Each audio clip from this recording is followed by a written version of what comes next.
सुना है कि तकवा उसको कहा जाता है जो बंदा अल्लाह से डरे उसे तकवा, जो गुनाहों से बचे उसे तकवा। लेकिन तकवा का एक अंदाज कुरान ने ये भी बता दिया और इस तकवे का मेयार इतना बुलंद बता दिया कि जिसकी कोई इंतहा नहीं। कुरान कहता है इन्नल्लज़ीना यगुद्दूना अस्वातहुम इंदा रसूलिल्लाह उलाइका अल्लज़ीना इम्तहनल्लाहु क़ुलूबहुम फित्तक़वा। अल्लाहु अकबर। जो रसूल के सामने अपनी आवाज को पस्त रखते हैं, अल्लाह ने उनके दिल को तकवा के लिए चुन लिया है। ये रसूल की बारगाह का अदब है। वहां ढंग है, बात करने का तरीका सिखाया जा रहा है। माँ बाप से कैसे बात की जाए, माँ बाप से कैसे बात की जाए, तो कुरान कहता है अल्लाहु अकबर वक़ज़ा रब्बुका अल्ला तअबुदू इल्ला इय्याहु व बिल वालिदैनि इहसाना इम्मा यबलुगन्ना इंदकल किबरा अहदुहुमा औ किलाहुमा फला तकुल लहुमा उफ वला तनहरहुमा वकुल लहुमा कौलन करीमा। अल्लाहु अकबर। बहुत सारे यहाँ दानिश्वर होंगे, तबीब होंगे, डॉक्टर होंगे, साइकोलॉजिस्ट होंगे, साइकियाट्रिस्ट होंगे, जानते हैं कि बूढ़े की साइकोलॉजी क्या होती है। एक माँ या बाप जब बुढ़ापे की दहलीज पर पहुंच जाए, अरमान सारे खत्म हो जाते हैं। अच्छे पहनने का अरमान नहीं, अच्छे खाने का अरमान नहीं, अच्छे घर का अरमान नहीं, अच्छी गाड़ी का अरमान नहीं, इसलिए कि उम्र के उस हिस्से में पहुंच चुके हैं जहां बस जिंदगी कट रही है। तो बुढ़ापे में एक बाप अपनी औलाद से क्या चाहता है, एक माँ अपनी औलाद से क्या चाहती है। अल्लाहु अकबर। कुरान ने उस नफ्सियात को सामने रख करके बुढ़ापे के ही दौर को याद करवाया और फरमाया इम्मा यबलुगन्ना इंदकल किबरा अहदुहुमा औ किलाहुमा। जवान की बात नहीं फरमाई कि जब तुम्हारे माँ बाप जवान हो तो उफ न कहो, हालांकि जवानी में भी उफ नहीं करना चाहिए, लेकिन अगर तुम्हारे माँ बाप में से कोई बुढ़ापे को पहुंच जाए तो उन दोनों में से किसी को उफ भी न कहो, उन्हें छिड़को भी नहीं। मेरे करीम उनसे कैसे बात करें, तो कुरान कहता है वकुल लहुमा कौलन करीमा। उनसे इज्जत से बात करो, उनसे प्यार से बात करो। बुढ़ापे की दहलीज पर पहुंचने वाले माँ बाप अपनी औलाद से किसी और चीज की तमन्ना नहीं रखते, एक ही तमन्ना रखते हैं बच्चा मुझसे प्यार से बात तो करे। यार जब देखो तब झिड़कता रहता है, इस उम्र में हम कहां जाएं, ये बाप कहता है। लेकिन जब एक बच्चा अपने बाप के बुढ़ापे के पहुंचने के बाद, माँ के बुढ़ापे में पहुंचने के बाद जब नरमी से बात करता है, शफकत से बात करता है, प्यार से बात करता है, बेटा सो रहा होता है, माँ की दुआएं बाब इजाबत से टकरा रही होती हैं। ए अल्लाह, बुढ़ापे में जिस तरह से मेरी औलाद ने मुझे सुकून की दौलत अता फरमाई, तू भी इसे सुकून की दौलत से माला माल कर देना। बुढ़ापे में माँ, लेकिन आज बुढ़ापे में बाप को बुढ़ा कहा जाता है, डेड स्टॉक कहा जाता है, झिड़का जाता है, खुसट कहा जाता है, न जाने क्या क्या कहा जाता है। ये सब इसलिए कहा जाता है कि तुमने कुरान से किससे कैसे बात की जाए तुमने ये सलीका नहीं सीखा, ये तरीका नहीं सीखा।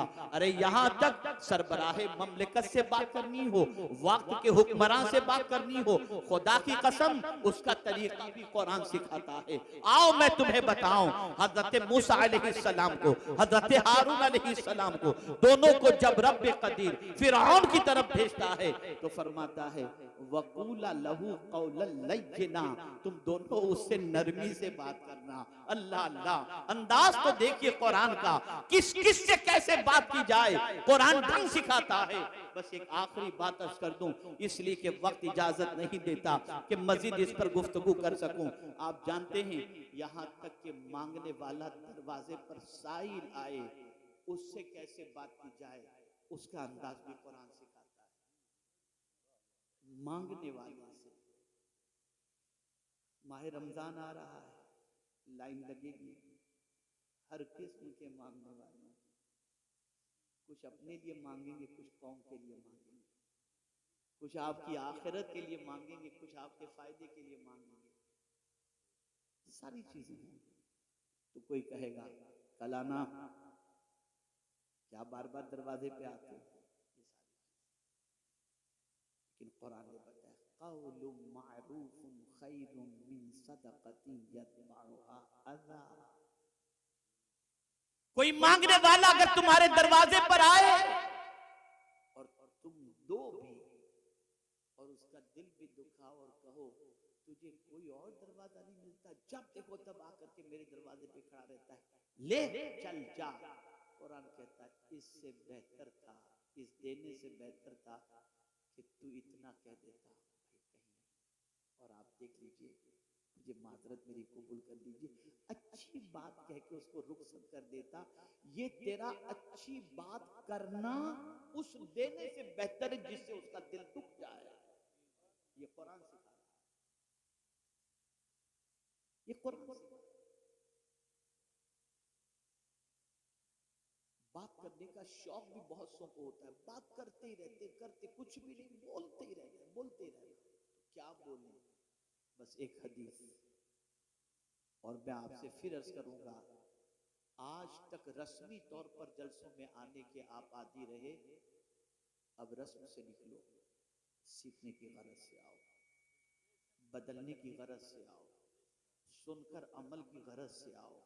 हजरत फुज़ैल बिन अयाज़ अलैहि रहमतुल्लाह व रिज़वान जब शहर के अंदर एक अजीम खतीब खिताबत के लिए तशरीफ लाए तो अपनी माँ से इजाजत लेते हैं, माँ मुझे इजाजत दे ताकि मैं जा करके उस खतीब का खिताब सुनूं। माँ ने कहा जाओ बेटे, लेकिन क्यों सुनने जा रहे हो? माँ बहुत अच्छे खतीब है, बहुत अच्छी गुफ्तगू करते हैं, इसलिए सुनने जा रहा हूँ। कहा नहीं बेटे इसलिए मत जाओ, जानना है तो इस नीयत से जाओ कि जो कुछ भी वो नसीहत करेंगे उस पर अमल करोगे। अगर ये नीयत तुम्हारी नहीं रही तो सीख कर आने पर अमल न करने की बुनियाद पर अल्लाह तुम्हें दोहरे गुनाह के अंदर गिरफ्तार फरमाए। हमने ये नीयत ही नहीं की। आप क्या समझते हैं ये महफिलें मामूली महफिलें हैं? यही महफिलें हैं जिन महफिलों में जिंदगियां बदलती हैं। लेकिन हम आते हैं बेवुजू आ गए, ऐसे ही आ गए, चलो जाते हैं, चलो देखते हैं, चलो घूमते हैं, चलो ये करते हैं, चलो वो करते हैं, बाकी कुछ भी नहीं। इसलिए कोरे आते हैं, कोरे चले जाते हैं। आकाए करीम सल्लल्लाहु अलैहि वसल्लम ने इरशाद फरमाया, जो शख्स, इस हदीस को हमेशा के लिए ज़हन में महफूज कर लो, जो शख्स अल्लाह और यौमे आखिरत पर ईमान रखता हो उसे चाहिए कि अच्छी बात करे वरना चुप रहे। ये हुजूर का इरशाद है। और रसूल आज़म सल्लल्लाहु अलैहि वसल्लम ने इरशाद फरमाया, जो शख्स अपनी जबान और शर्मगाह की हिफाजत का जिम्मा ले, मैं उसकी शफाअत का जिम्मा लेता हूं। ये है जबान। दो चीजें याद आ गई अरसर के गुफ्तगू का। एक चीज, इबादत में लज्जत नहीं मिलती। नमाज पढ़ते हैं, चलते कुछ पता ही नहीं चला। इसको मैं समझाऊंगा तो आप समझ जाएंगे आज के दौर के एतबार से। कैसे समझेंगे? खाना खा रहे हैं, किसी का फोन आ गया, बात भी करने खा रहे, क्या खाया पता ही नहीं चला,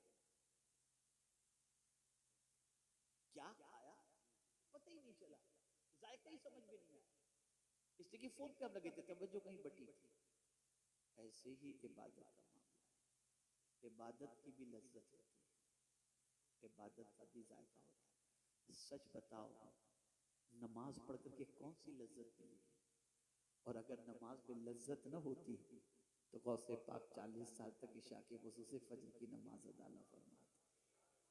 अगर इबादत में लज्जत न होती तो मौला अली करमल्लाहु ताला वजहुल करीम न फरमाते कि हालत नमाज में तीर निकाल लेना, मुझे पता तक नहीं चलेगा। ये लज्जत है। अरे मौत में भी लज्जत है। कुल्लु नफ्सिन जायकातुल मौत, जायका है उसके अंदर। इबादत में भी लज्जत है। आप जानते हैं नमाज पढ़कर लज्जत क्यों नहीं मिलती? कुरान सुनकर लज्जत नहीं मिलती, रोजे रखकर लज्जत नहीं मिलती। अब तो माअज़ल्लाह ये हो गया कि माह रमजान की रातें लोग कैरम खेलने में, गेम खेलने में पूरी पूरी रात गवा देते। और समझते हैं सहरी तक यही करने के लिए माज़अल्लाह रात आई। अल-इयाज़ु बिल्लाह। अर्ज कर रहा था इबादत में लज्जत नहीं।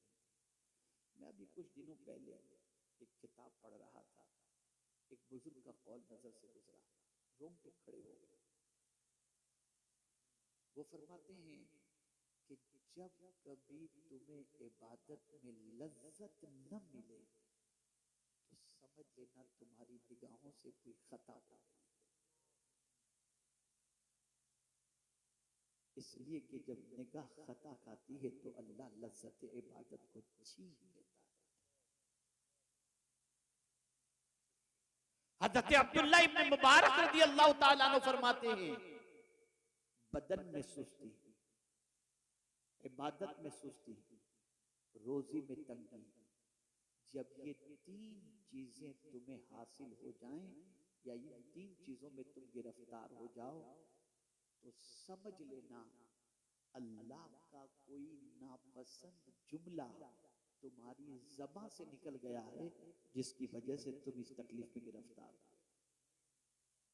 बदलो अपनी सोच को, ज़बान को दुरुस्त करो, वो कहो जो कहने का हुक्म है, वैसा कहो जैसा कहने का हुक्म है। अल्लाह रब्बुल इज्जत जल्ल जलालहू, आकाए करीम रऊफुर रहीम अलैहि तहियतु व तस्लीम के सदक़ों तो फैल मुझे आपको सबको कुरान और अहादीस पर अमल की तौफीक नसीब फरमाए।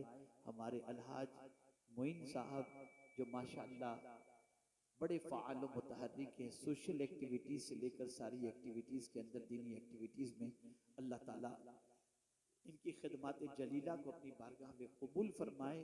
और परवरदिगार जितने भी उलमाए ज़वील एहतराम यहाँ पर तशरीफ़ फरमा हैं, परवरदिगार आकाए करीम सल्लल्लाहु अलैहि वसल्लम के सदक़ो तुफ़ैल सबके साये आतिफ़त को हम सब पर दराज फरमाए। वमा अलैना इल्लल बलागुल मुबीन। अस्सलामु अलैकुम।